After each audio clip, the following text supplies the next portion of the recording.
MS ওয়ার্ডে কোনো সংখ্যাকে লেখায় কিভাবে রূপান্তর করবেন, চলুন আমরা শর্টকাট কিগুলো দেখে নিই। সংখ্যাটি লিখবেন, যেমন আমি একটা সংখ্যা লিখে নিচ্ছি। পর সিলেক্ট করে কিবোর্ড থেকে কন্ট্রোল F9 চাপবেন। F9 চাপার পরে ইকুয়াল দেওয়ার পরে সংখ্যা শেষে যেমন শেষে যায় ব্যাকস্ল্যাশ স্টার দেওয়ার পরে আপনারা লিখবেন কাট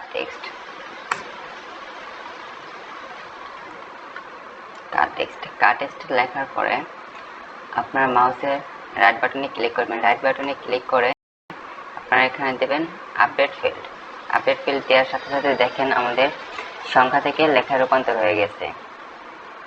আপনারা এমন আর নতুন শর্টকাট কি জানতে আমাদের চ্যানেলটি সাবস্ক্রাইব করে রাখুন।